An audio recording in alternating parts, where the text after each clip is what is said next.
Okay, welcome to the 10th class meeting of EC 202, Introduction to Probability and Random Processes. Last time we took the quarter semester quiz, so the class meeting 9 was a little bit shorter. The problem was that I said class meeting 8 should be included in the quiz, so I separated the homework for the last three previous two class meetings into homework 5 and 6. So this Wednesday, two homeworks are both due, but the number of problems are less than the ordinary weekly homework. Anyway, here comes a correction. Last time when I talked about the liver, I said fulcrum. It was incorrect. Okay, the 받침점 in English is fulcrum, and it seems that my brain deteriorates, so I just do not remember it was P or F. Anyway, so why did I talk about this lever for the probability and random processes course? Because last time we started to study the notion of statistical mean or statistical average over random variable. And what was the definition of it? There were several definitions, actually. The first one was what? Was major theoretic definition. Actually, this was introduced at the last part.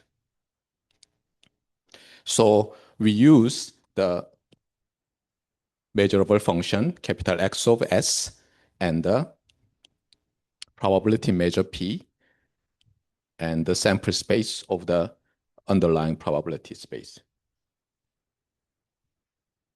Of course, this is too much in most of the cases, so we may use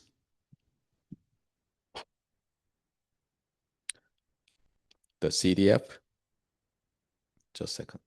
Where is that?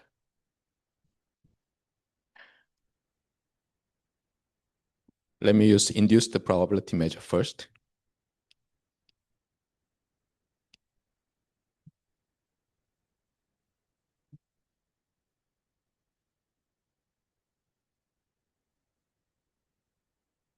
And then there was definition, much more familiar, but still it's in the form of Stieltjes integral. And then if we have the derivative of the CDF, then what happens? We have so-called integration of the product. What is the product? Value times the density dx. If we have a discrete random variable that has probability mass function well defined, then what happens? X in the sample space, not R, but the set of all possible outcomes of the random experiments. And here we have value times the probability mass. Got it? So the commonality is that we have what? We have value times probability summed over or integrated over all S or X.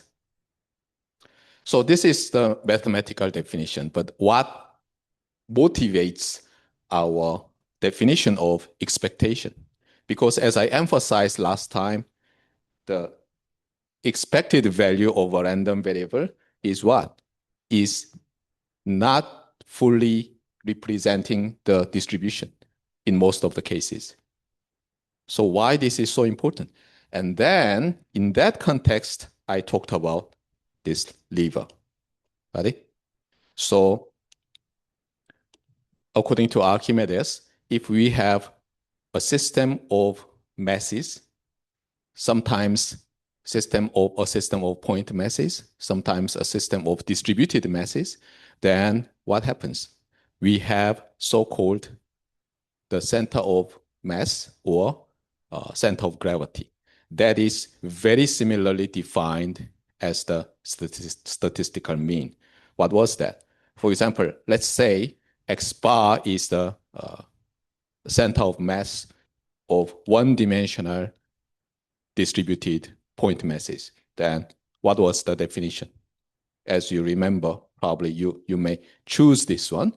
So it's very similar like this value and mass, but be careful. We have to divide it by all the masses. So here goes the difference. Of course, we may understand this ratio as the probability mass. Why is it so? Because after you normalize this mass, the sum of the normalized masses becomes 1, very similar to the probability mass. Got it? Anyway, so I talked about lever, and the lever has 3 elements. If this is so-called 힘점, effort, then this is load, 부하 or 작용점, and this becomes 받침점, fulcrum. And if we have equilibrium, that is actually torque equilibrium. That's why we have the product between the distance and the mass, same as distance and mass, or force converted to the mass times gravitational acceleration. Anyway, what is important is that we decided to use something similar to center of mass in representing our random variable. What is most important thing is that in general, this expected value is not well representing the distribution. Never forget. And last time I introduced 2 things. One is the EBS short documentary that talks about the danger of using the mean value. And there was a book called The End of the End of Average or something. So you must be very, very careful. Anyway, today we study further about the expected value of a random variable. So here goes the block diagram. Now, suppose we have a random variable x. Now, here goes the most primitive system that maps a real number to another real number. So this is actually g is what? G is a function from R into R. It's ordinary function you've seen so far from your elementary school to high school. Now, the question is this one. There are 2 questions, actually. The first question is that how can you find the probability distribution of output? And we may easily understand that, hey, this has uncertainty because X has uncertainty, unless G is very, very special function, such as a constant function. In that case, no uncertainty is there. However, in general, a function still generates a real number with uncertainty. So we may easily understand the output is another random variable. So the first question is, what is the density function of y, for example, if X has this PDF? The second question looks a little bit easier. That is, what is the expected value of the output? And some of you may say that, well, the second question actually requires to answer the first question. Why? By definition, the output expected value is what? Is output times the CDF of y. Means we need to know the CDF of the output. So it seems that question 2 requires to answer question 1. Is it really true? And as many of you already know, and learned in your high school math. If we are just interested in calculating the expected value of the output, we don't need to answer the first question in some cases. We can still use what? This type of trick. So y is g of capital Y. And you may say that, hey, this is something uncertain, modeled randomly. So let me do this one. G of Y, PDF of, G of X, sorry about that.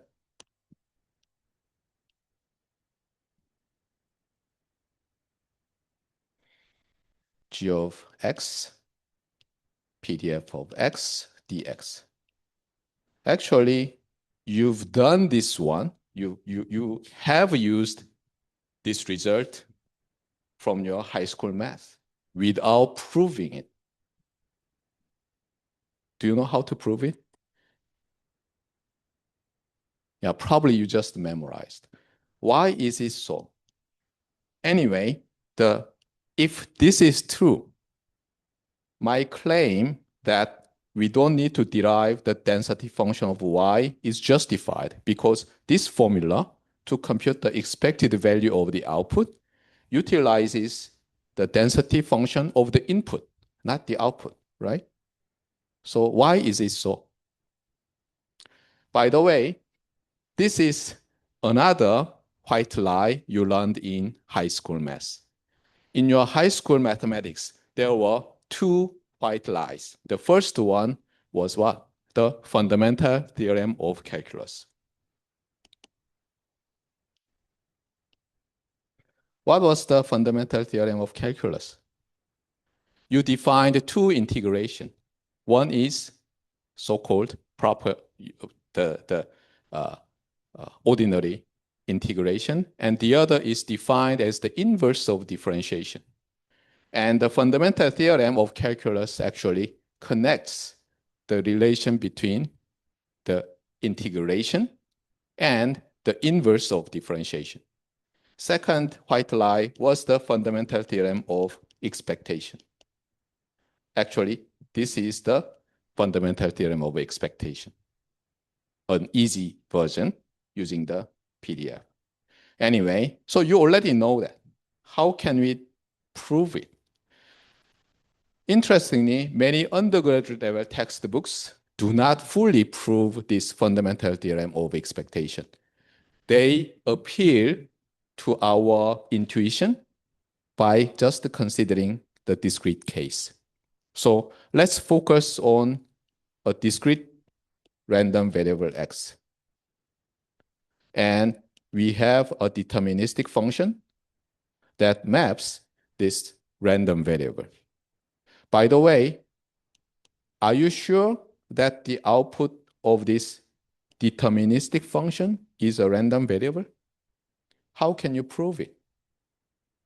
Actually, if we use the major theoretic definition of a random variable, this is very obvious because we assume that there exists an underlying probability space and we have a measurable function x. Now, we have another function. So here goes g. And you may combine these two. It's called composition, 합성함수, right? So let's say this composition as capital Y and define it as what? G, O dot, X, and S, right? So your output is simply what? A measurable function Y processing the outcome S. So there is nothing new, right?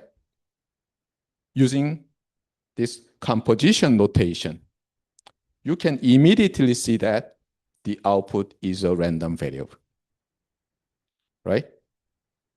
Anyway, so here goes the justification. So suppose we want to find the expected value of the output of a deterministic function when input is a discrete random variable. By definition of expectation, what?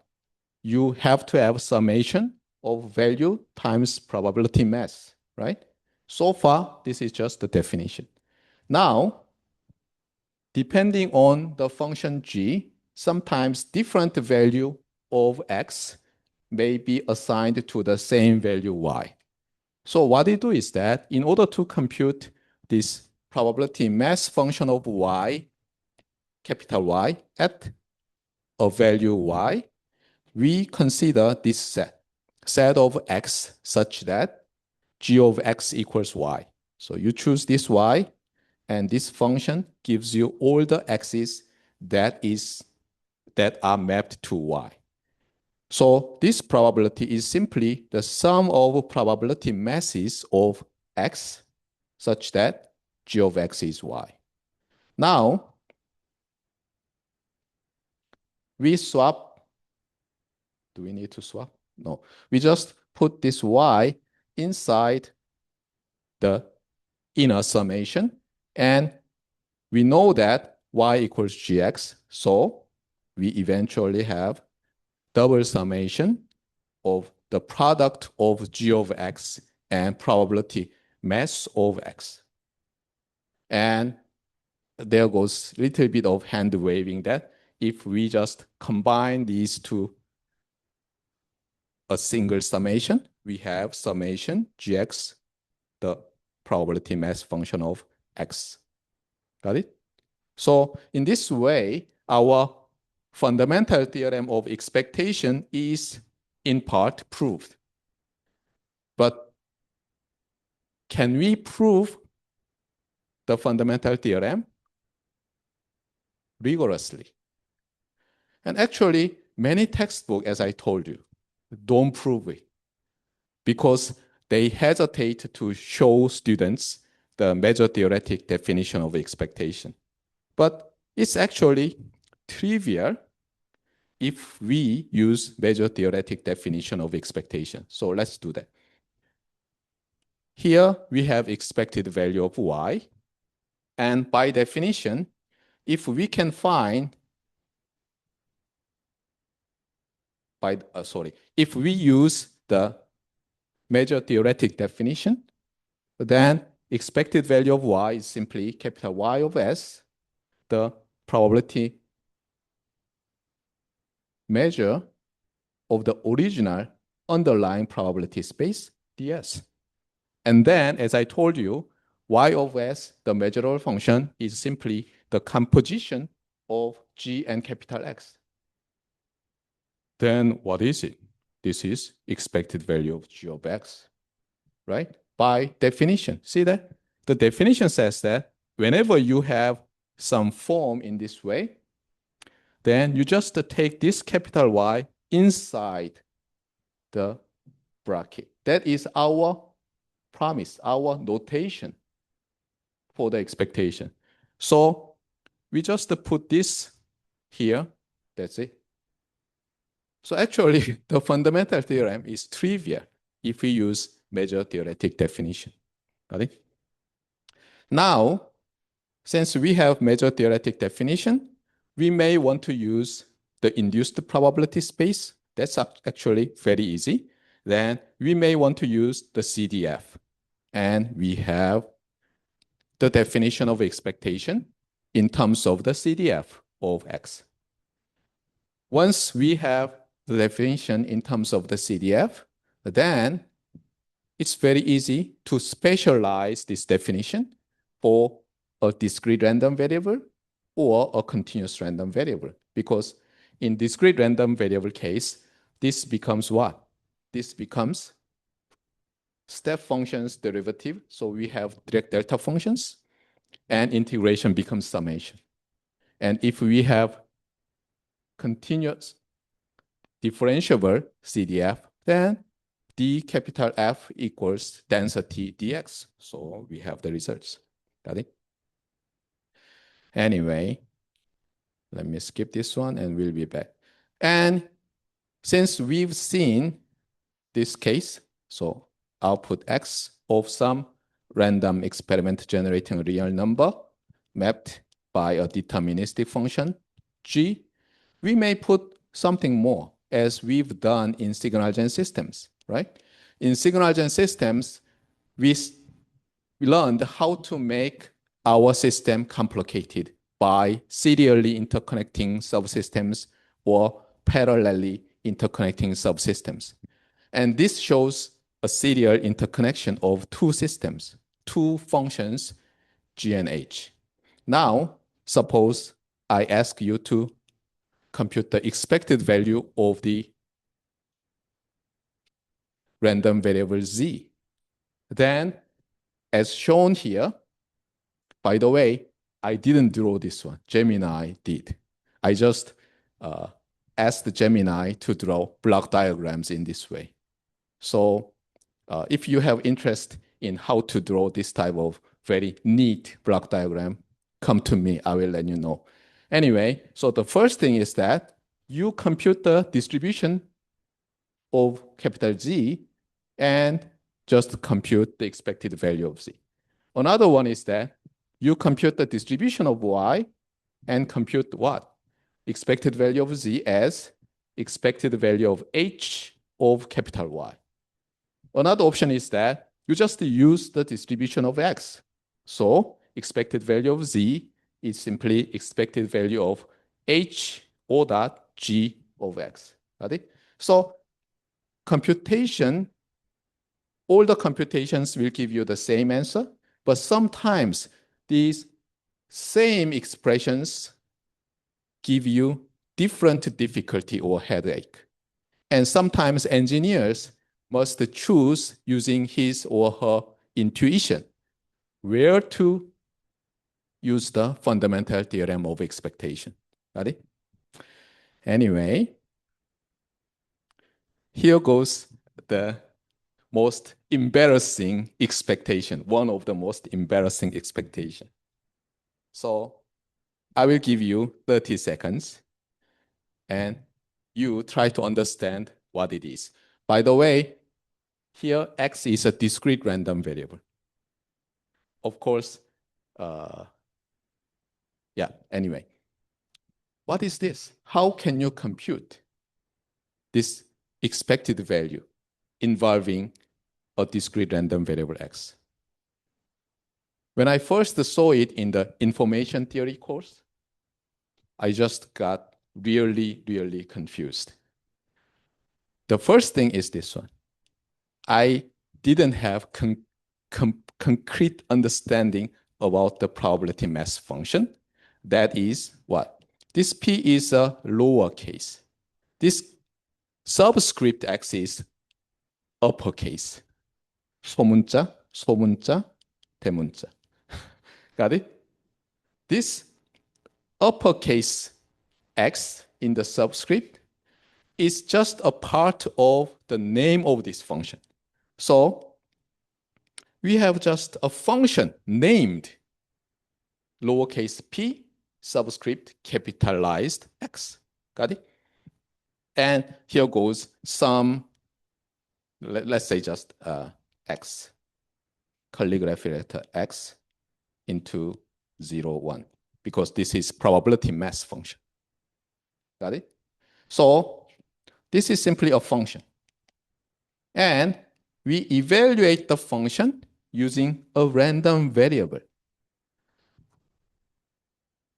We've done it already. For G, some arbitrary function G, right?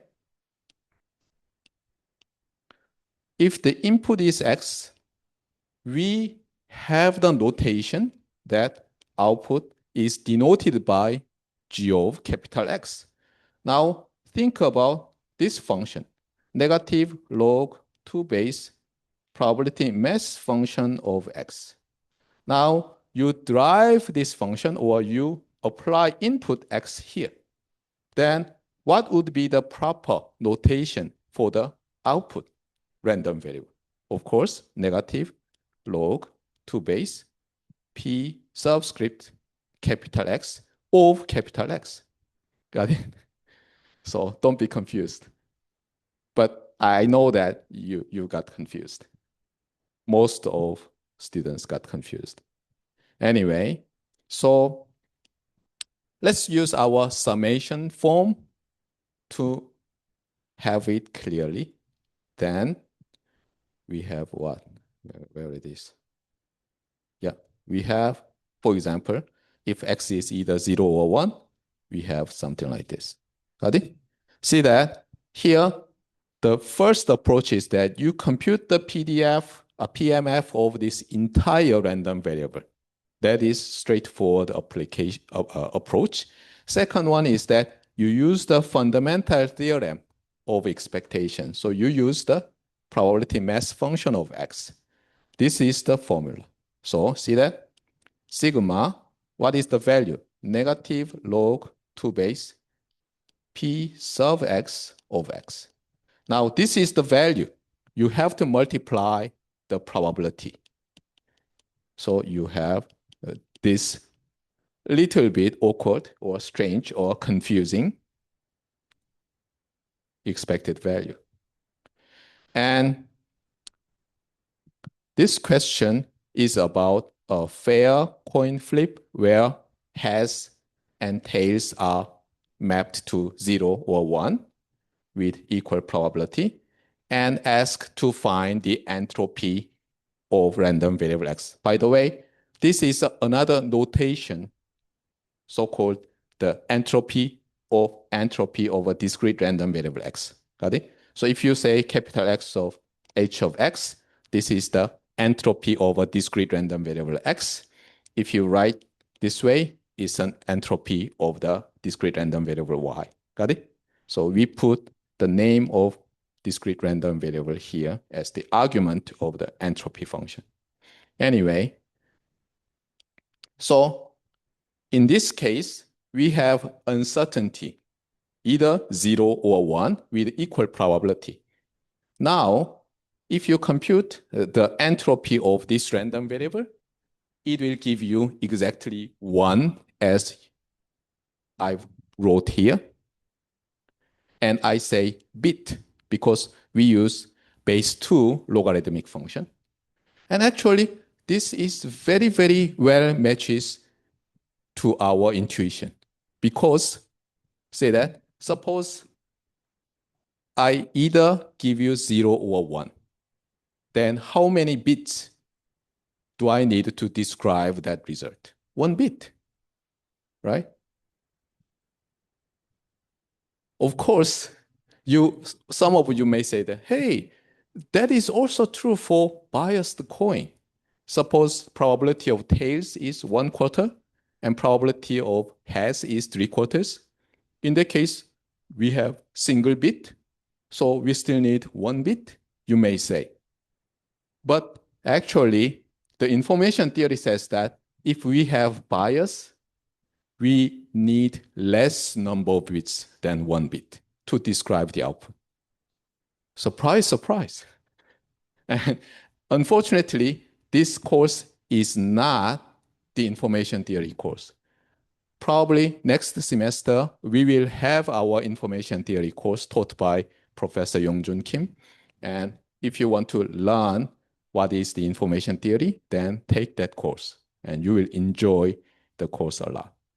Anyway, another application of expectation is to prove the so-called inclusion-exclusion principle. Probably many of you just memorized the results, believing that your mathematical induction will save you to prove for general N. And here goes the trick by using the indicator function. And first thing is this one. What is the expected value of the indicator function of a random variable x with subscript a Borel set? Because we consider a real valued random variable, so this must be a Borel set. Okay. Now, let's use our simplest formula, assuming the density of x exists. Then expectation of something as a function of x is what? Integration of this value as a function of x. So here, be careful. What I have found is that many students put capitalized x here. It's wrong because we are going to integrate with lowercase x, right? And we have density of x. And what it is, we've already seen it, right? And this is simply the probability of event that x a member of the Borel set A. This is very simple. The important thing is not just the result. Important thing is what? The start and the end. Suddenly, we have this idea, we had this idea. Expectation is a little bit inferior to the original probability theory. It's just some derived result. You are right. However, this first property links the expectation and the probability of event. Actually, this first thing says that expectation is maybe more fundamental than we imagine. We just started like this. Hey, in physics, Archimedes developed the idea of center of mass or gravity. Let's use something similar for our probability theory. And suddenly, it turns out that expectation combined with the indicator function. This is the power of indicator function. Gives you what? Probability is mere an expected value of a function of random value. And you may say that, hey, it's just 말장난, right? No. And you will see, I'm proving that this is not just a simple gibberish. Interesting thing is this one. Suppose you compute the expected value of 1 minus indicator function, solve A of x. Then, by the fundamental theorem of expectation, we have 1 minus, we already have this one, linearity of expectation. We have 1 minus P of A. What is it? Probability of A complement. So, probability of an event complement can also be computed using an expectation. Now, what about other set operations? How many fundamental set operations do we have? Complementation, intersection, and union. That's all. All the others like XOR or other things, NAND or things are just derived operations, right? So let's think about joint events probability of A intersection B. Surprise, surprise, by using the indicator function multiplied together, we have what? Expectation gives us the joint events probability. Here, it's formidable, but if you think clearly that this product can be combined into a single indicator function with A intersection B. Now, what about union? And you may say that, hey, professor, actually complementation and union or complementation or intersection are just enough. We don't need 3, we need only 2. You are right.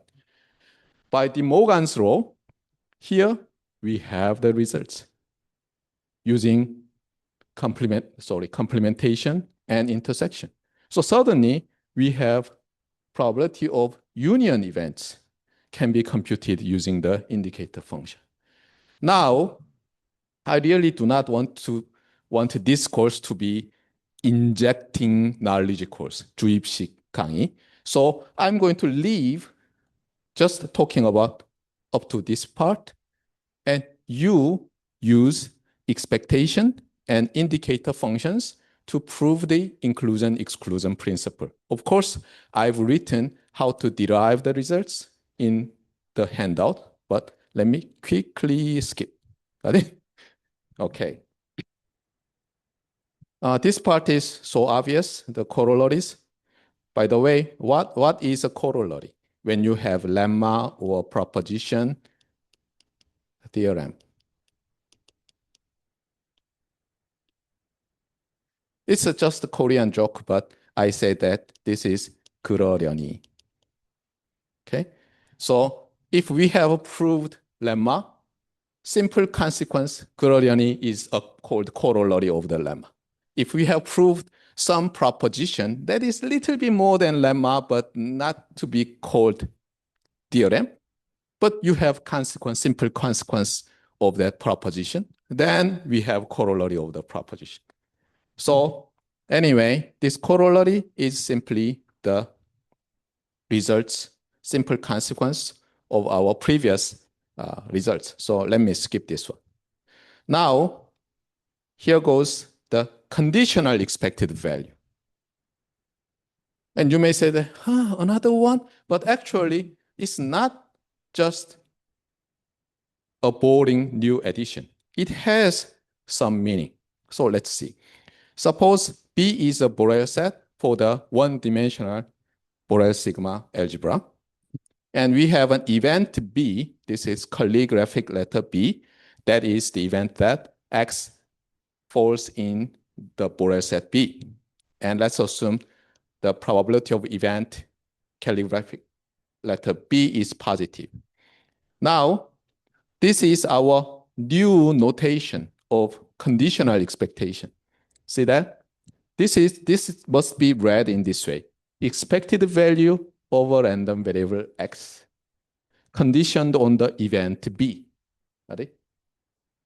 And what should be the definition?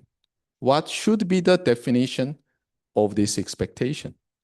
And we already know that given a probability space, we can define many different new probability measures by using an event with non-zero probability. You remember this one, right? Suppose you have a probability space and you choose an event B, then what can we do? We may define a new function Q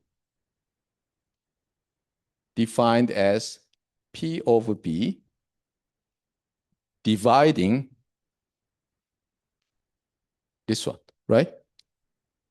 This is conditional probability. So this is nothing but asking you this one. Hey, suppose you have a probability space and a random variable. Now, by using this event B, you define new probability space and random variable, the same function X, right? And then the question is that, what is the expected value of X in terms of the probability measure Q? This is denoted in this course and in many books like this one. Ready? So this notation is just simply that notation. You use the probability measure Q instead of probability measure P. So what?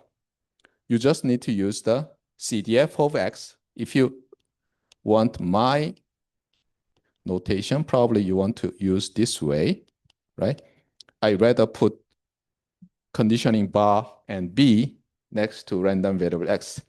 But as I once told you, the reason why many textbook writes the conditional CDF in this way is that they really hated subscript. Okay, but these days we have a lot of good softwares that allows subscript. So I prefer to clearly write this way. Anyway, and you know what you have when you have a condition.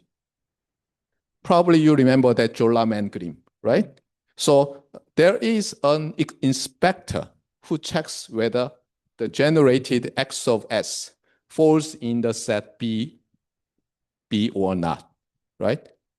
So that inspector actually introduces you the indicator function, right? And if you just compute this one, then you may have some problem. So this term actually normalizes your probability density function. Got it? So conditional expected value is not that new. And what is the physical meaning of it? Suppose you have a rod, and let me put fulcrum to have balance. Okay, got it? Suppose I just break it into two. Then I may ask you, what is the center of mass for the, let's suppose this is a broken part, for this part and that part. Actually, conditional expectation asks you, what is the center of mass given a part of your object? Got it? So you may intuitively get this result.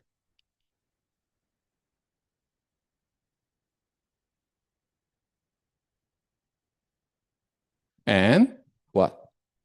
You multiply what? The weight of the first part and weight of the second part. Right? This should be obvious. Am I right? You have broken a rod and you computed the center of mass of this part and center of mass of that part. Now, what is the center of mass original? You multiply the weight or mass of this part to the center of mass of this part, and center of mass of to this part, you multiply the mass and you add up, and then you divide it by the total mass. That is actually this formula. And what is this one? This is so-called the simplest version of the total expectation theorem. You remember that the repeating theme of this course is what? After we introduce new notion, we consider conditional something. And then we talk about total probability theorem, Bayes theorem, and independence or something like that, right? Same thing. After we introduce the expectation, we now define the conditional expectation, and then we talk about total probability, but probability can be viewed as a special case of expectation. So we have total expectation theorem, simplest version. Now, what would be the general version of total expectation? So here goes the general version. Suppose you have broken this rod into 5, 6 billion pieces. And this total expectation theorem says what? The center of mass of the original rod is what? Is a weighted sum of the center of masses. That's it, right? Now, what about the total expected theorem conditional version? Total conditional expectation. Whenever you have conditioning bar B, what you can do is that, hey, this means that we derive a new probability measure Q given the event B. So we have this conditioning bar B for every probability measure on the right-hand side. Now, what we do is that here in the upper formula, we put B, and here we put B, but this and that could be intersected. So we have this result. So we've seen the total expectation theorem and total conditional expectation theorem. Got it? You can view this one as this one. Suppose you have broken this rod into two, and you are interested in computing the center of mass of this rod, one part. And you further break this one and compute each center of mass. That's this formula. And you can easily derive just using the total probability theorem. So I'm not going to prove it. By the way, I skipped some important part here. Many of you have seen this result when you are a high school student. This is very interesting.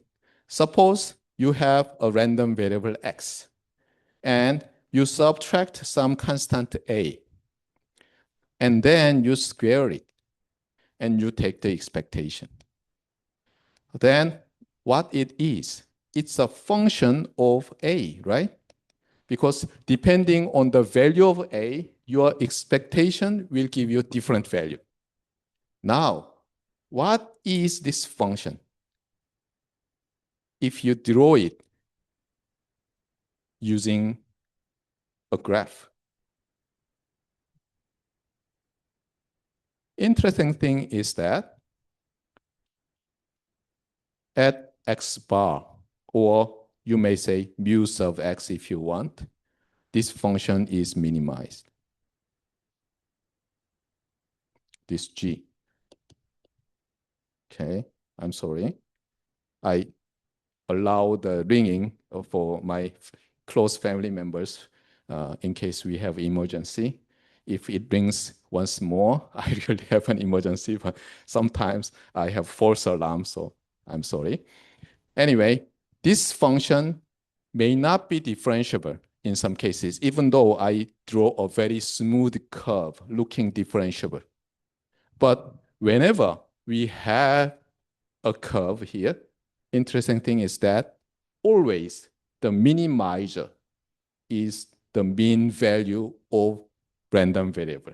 If, here goes the important thing, if the mean exists, okay? If mean exists, then this function is minimized at the mean value.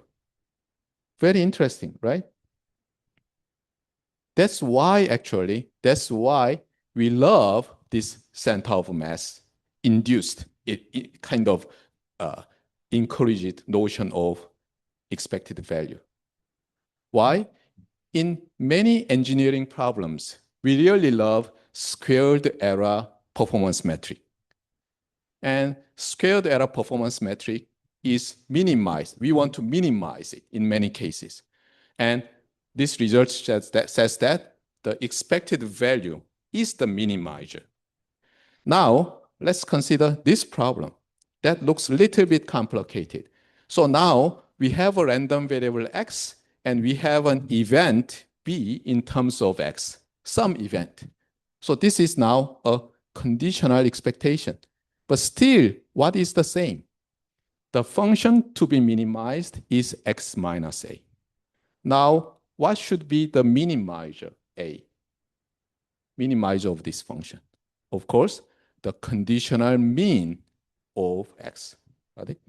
So you will see that the minimizer a opt is the conditional expectation of x given b. You can easily show it. Why do I emphasize this one? Because this result appears again and again and again in most of the signal processing problems, communication problems, artificial intelligence related courses. It repeats again and again and again. And actually, this one appeared, even though most of you do not remember, when you first wrote the report for the physics lab. Usually, you have some projectile, right? You remember probably 2 years ago when you were a freshman and taking the elementary physics lab. You have a projectile. You take the picture of it. These days, everything is automatized. So your webcam and some software takes the position of your projectile, and you compute the gravitational acceleration, right? And you have errors. So what did you do? Actually, you did so-called regression. And that is sometimes linear regression, sometimes quadratic regression. for this projectile experiment, probably you did quadratic regression. And at that time, you used that one. So here goes something interesting. Some very desperate researchers sometimes fabricate their data. So they move some points in their experiment. And they put the regression results and says that, hey, my theory predicted, my experimental data appears very close to it. The problem is that these days, there are many softwares that automatically captures the image and performs this regression result and says that, hey, your regression result does not match to the performance metric. This is fabricated data, something like that. So if you really want to fabricate the data, be careful. That's my message. Of course, never try to fabricate the data. Anyway, so here goes another example.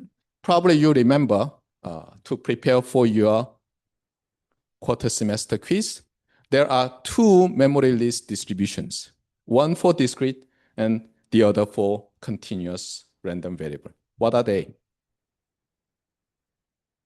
Exponential distribution, discrete exponential, and discrete geometric distribution and continuous exponential distribution. Now, suppose you have a continuous exponential distribution that describes your waiting time. That is capital T. Now, what is this one? This is the conditional expectation. So expected waiting time, given what event?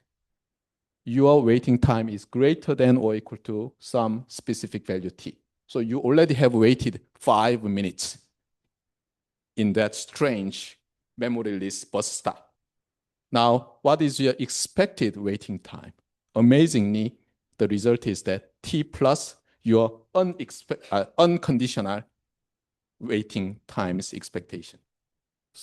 Why this is so? Because we assume that T is an exponential random variable. You derive this result yourself. Okay, so we've seen this already. And here goes the second section. So many of you may say that, hey, professor, you said that the Peebles textbook is the textbook of this course, but sometimes your handout is much more than the textbook. I'm sorry, yes, because I claim that this handout is based on the Peebles textbook.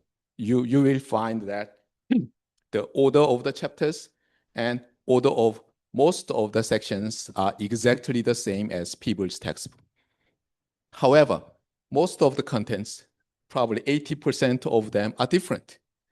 I, myself, with Gemini, rewrote the handout.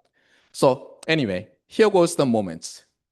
And whenever I teach this one, I remember what I saw this one in the probability and statistics course.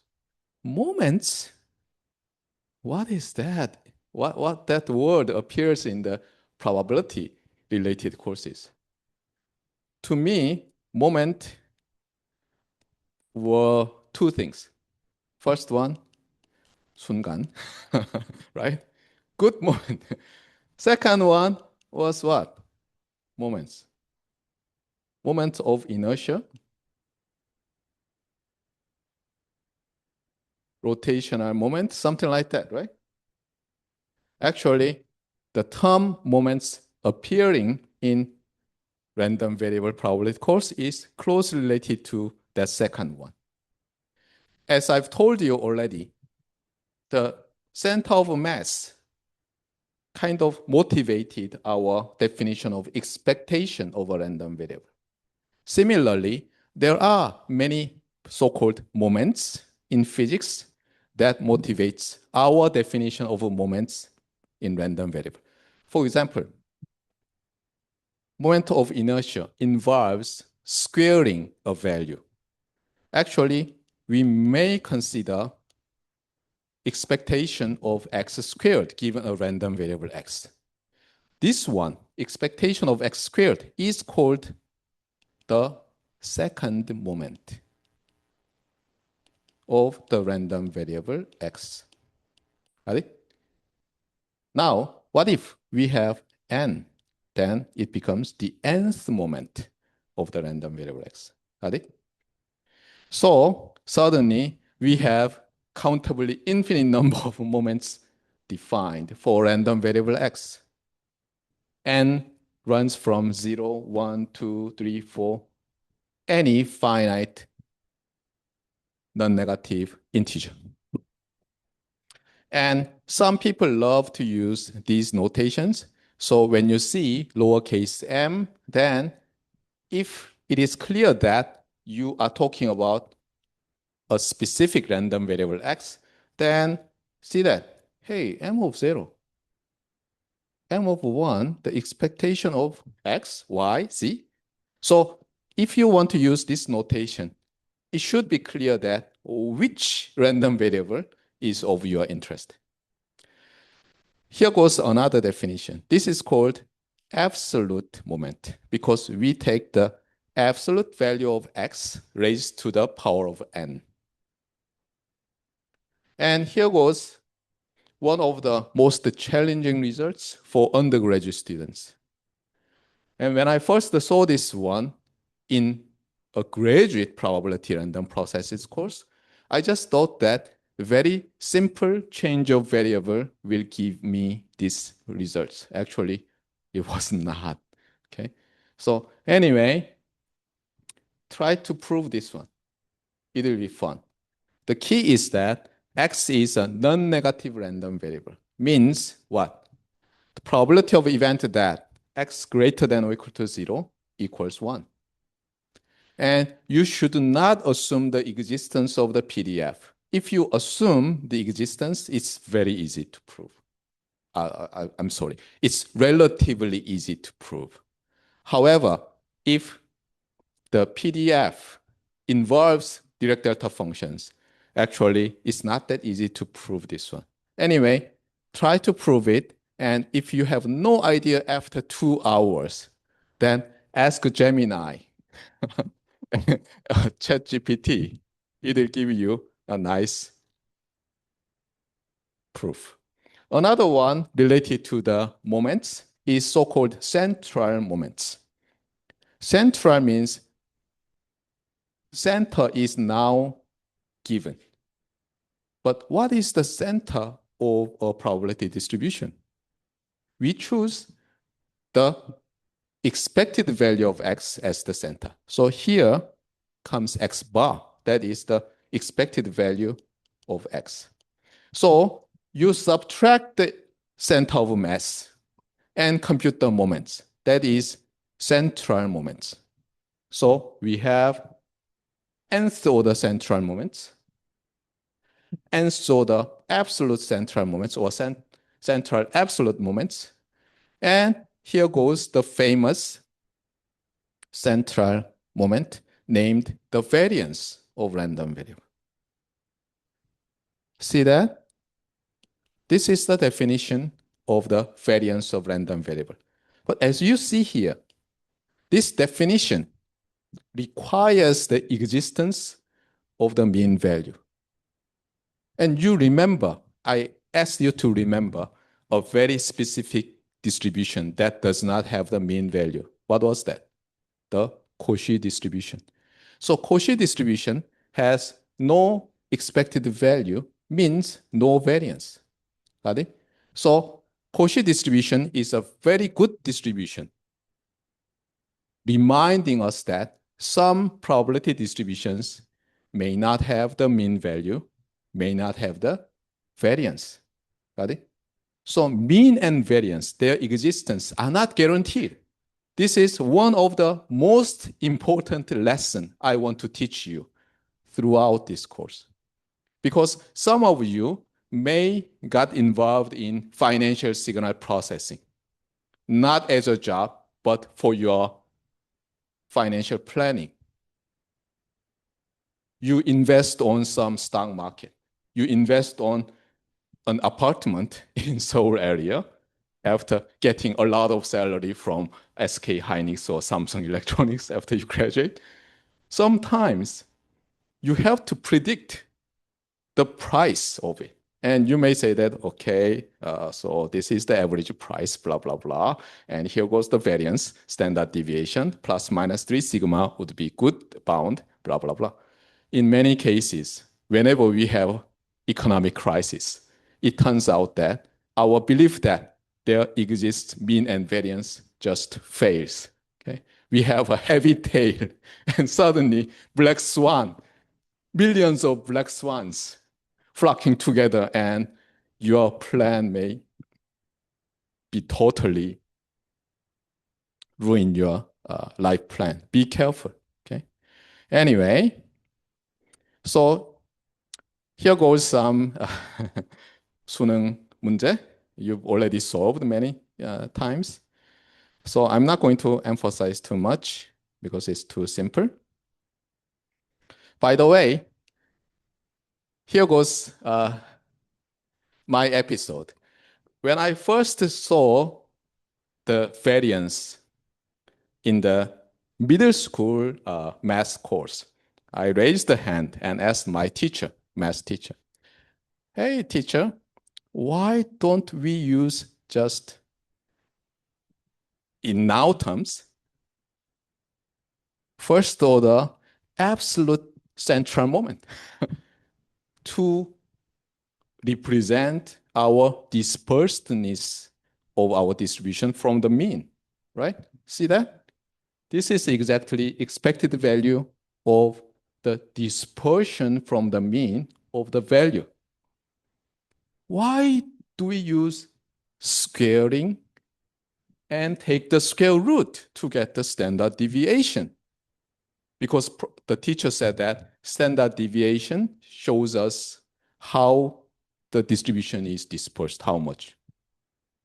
So I asked the question, and whenever that kind of question is asked, the teacher's response is just either, hey, good question, or what? So I was almost killed in the math course. Now, let me ask you. Apparently, this looks much better than so-called the standard deviation of X. Why we use this one? Actually, there are many, many, many answers. First one, in Gaussian distribution, there are two parameters. Initially, when we define Gaussian distribution, I said Gaussian family of distributions are parameterized by two parameters. I didn't say mean and variance. It turns out that one of the parameters of Gaussian distribution is the variance or standard deviation, not the first order absolute moment, absolute central moment. Got it? So one of the reasons why variance is so popular or standard deviation is so popular is because the Gaussian distribution. If Gaussian distribution in some parallel universe with a different Planck's constant or something, I don't know, probably we have some strange distribution other than Gaussian, and then maybe parameterized by central absolute moment, not the standard deviation of variance. Probably in their mathematics or statistics of probability, variance is not that important. They may say that, hey, I asked when I was a middle school student, I asked why don't we use standard deviation, the square root of the expected value of the central moment. Got it? And another thing is that, as you know, absolute value, that operation is hard to handle in many cases. Because the function itself is what? Not differentiable at this point. So there was a belief that squaring the error and taking the square root, that kind of thing is much better than absolute value thing. but we have been wrong. Some of you already have taken the AI, artificial intelligence courses says that sometimes a smooth, soft value is much worse than this one.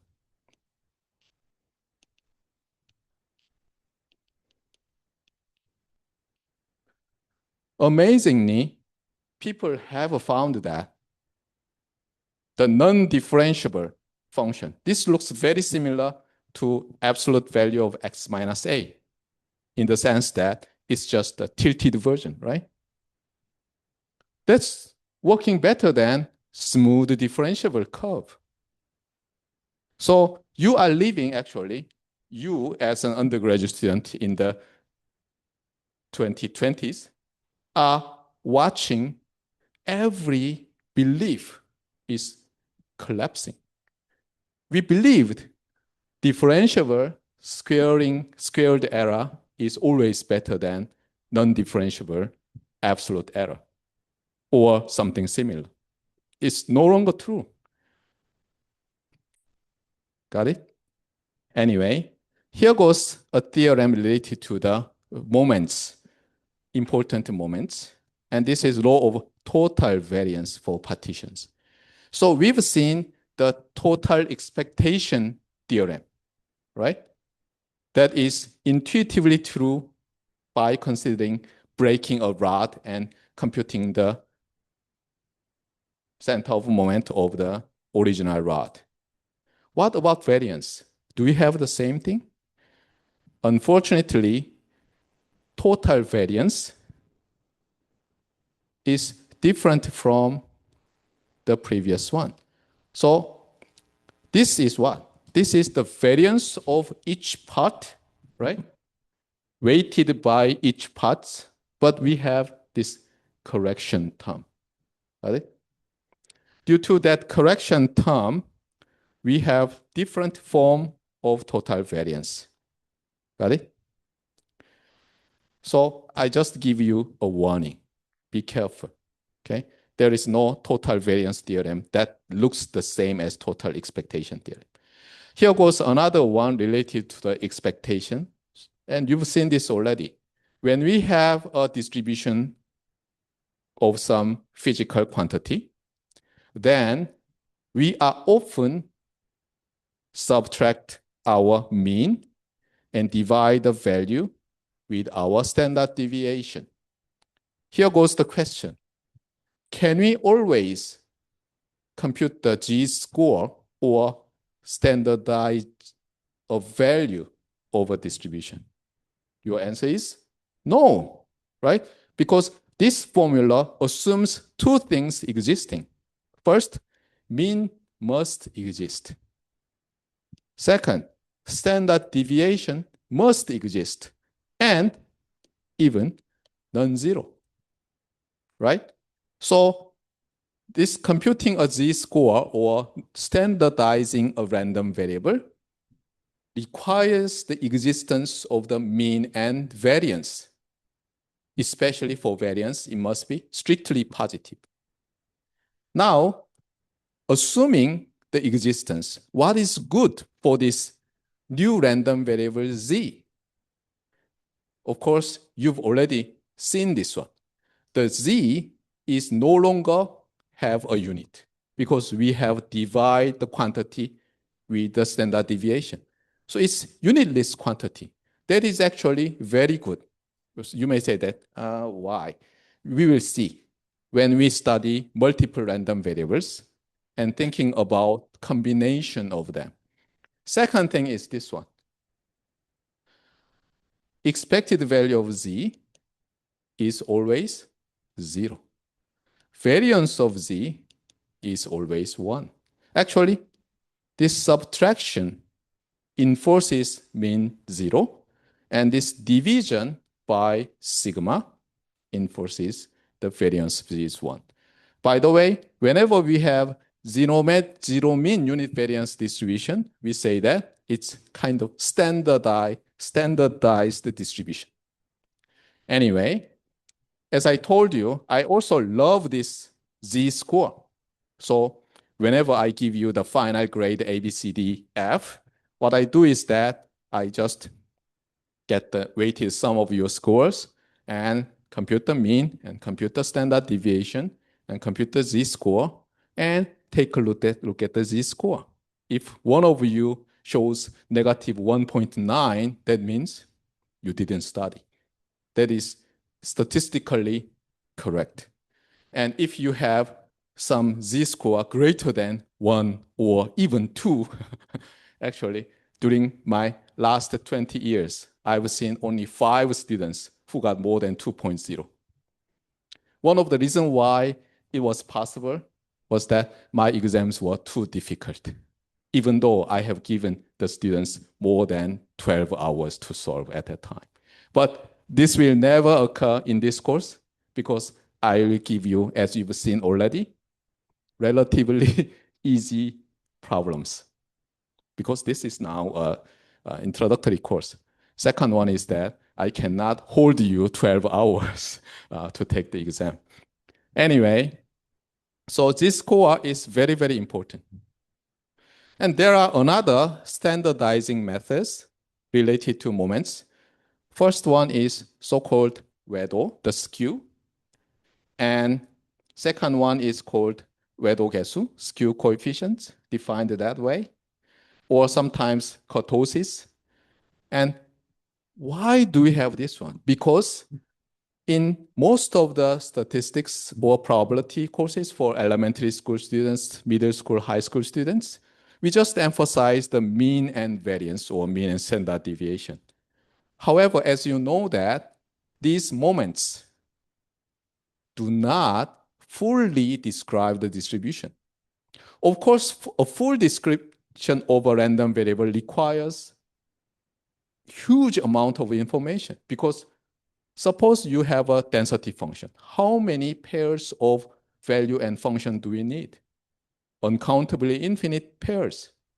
Now we are going to represent these uncountably infinite pairs using a finite number of representative numbers like mean and variance. Impossible.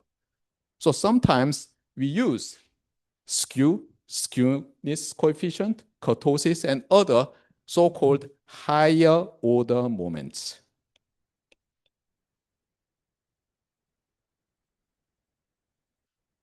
If you get involved in labs in your graduate study or in your career, you will compute a lot of higher order moments. Anyway, of course, we have excess kurtosis, blah, blah, blah. And here goes interesting inequalities. In the beginning of this course, I said that I asked you this question. Whenever we have uncertainty, what kind of approaches do we have? The first one is what? We just use inequalities without modeling uncertainty using probability theory. Just says that, hey, my expected life expectancy is from 0 to 100. Of course, not 100, because I'm already 56 years old, so probably at most 40 some years, right? So that is a good inequality. But now we have developed our theory of probability. We want to have more precise inequalities that involves probability theory. Actually, here goes inequalities involving moments we just learned. So now the story is like this. Let me be quick. Sometimes we have a family of distributions, a set of distributions that only have the mean value, no variance, no kurtosis or something. Can we develop a good inequality for a better prediction of what will happen? And actually, of course, I will talk about this one in detail this Wednesday. Actually, there are around 3 inequalities. First one is this one. See that? This has inequality, right? It involves the mean. And this inequality is called Markov inequality. Second, Chebyshev or Chebyshev inequality. You have inequality. Now see that? It has mean, it has variance. What about so-called Chernoff inequality of Chernoff bound? And you may say that, hey, we have inequality, but what the hell is it? Actually, this one is so-called moment generating function. And you may assume that all the moments exist. If all the moments exist for random variable x, we can apply Chernoff bound. And you may say that, what's the use of these developing bounds? Here goes the idea. You know what is this one? This is a log-log plot, right? And as I told you, log-log plots are very important to check we have a power law. Whenever we see a straight line, we have a power law, right? In probability theory, power laws are very important. Sometimes we may have very, very rare events, even though it never occurred. Suppose you have this -1 decade per decade slope. That is very, very heavy-tailed distribution for CCDF. What about this one with 2 decades per decade? It's a little bit better than the upper one, but still you may have very large flock of black swans. What about this one? Looks like waterfall curve. It is a light-tailed distribution. So your approximation using exponential or Gaussian or double exponential works very well. And in many cases, you are very, very safe to handle this one. And that will be taught on this Wednesday. Okay, that's all for today.